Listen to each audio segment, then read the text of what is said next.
There was a story in the Times today that was so disturbing on so many levels, I can't even begin to tell you.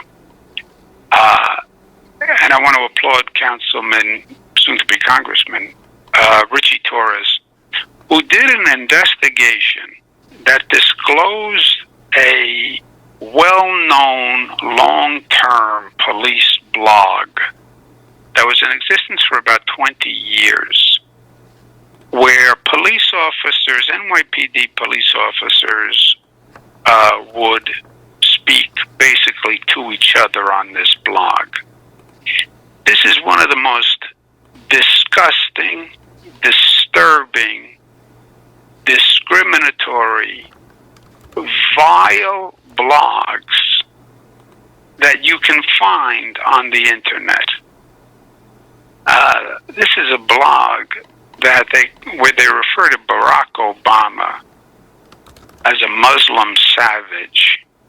Darcel Clark, the district attorney of the Bronx, black, a gap-toothed wildebeest. They call the mayor's son, Dante, Brillo head.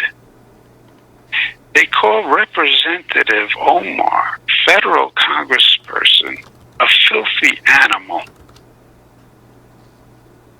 This from NYPD. This from the NYPD. And it's gone on for years. Some estimate this blog is 20 years old. And it was only called to light by Councilman Torres' investigation. Now, all respect to Councilman Torres, and I'm a big fan of the councilman. I've worked with him on Night Show. And I think he's extraordinary, and I think he's a star for the future. But the city council is not the most sophisticated internet investigatory body, right? As Attorney General, I did internet investigations. You take a subpoena, you give it to the internet company, you mirror a hard drive. That's how you do these investigations. The city council was just doing it by reading the blog and then piecing together who these geniuses were. It's almost incredible that this went on for so long, was so widespread, so many police involved. How did nobody stop it? How did nobody blow the whistle? You're in a time, George Floyd murder, Eric Garner in New York, demonstrations. Are the police culturally sensitive and in touch with the needs of the people of the city?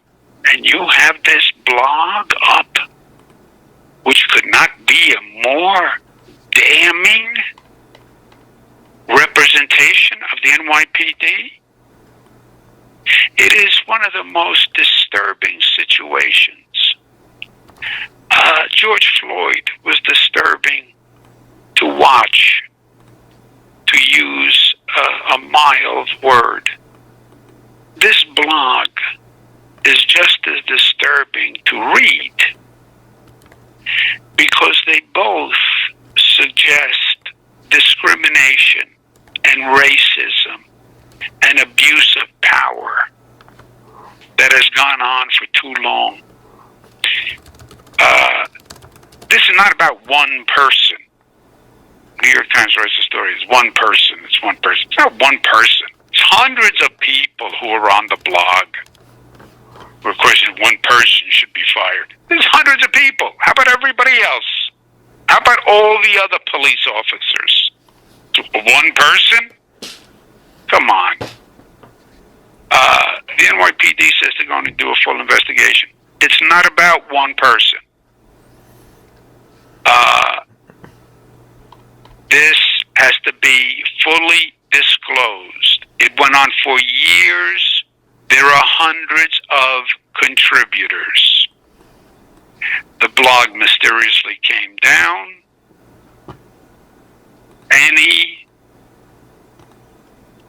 Any investigator worth their salt issues a subpoena today to the internet company, gets everything.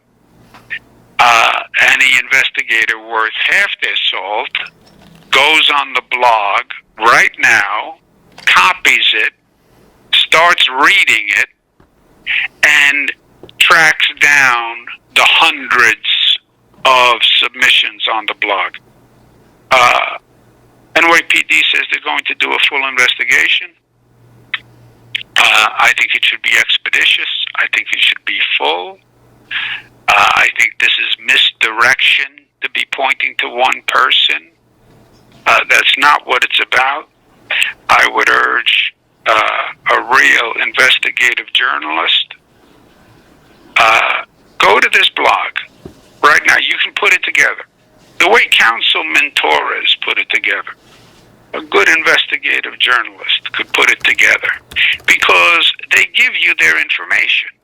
I joined the NYPD in 1982. I'm in precinct this. I was on this case. You can figure out who they are. And it's not one person. NYPD, full investigation, quickly, expeditiously, not, it's an ongoing investigation.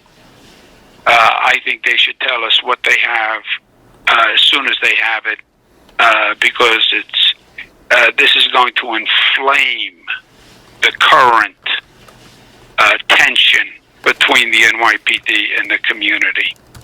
And frankly, it's uglier than I thought it was.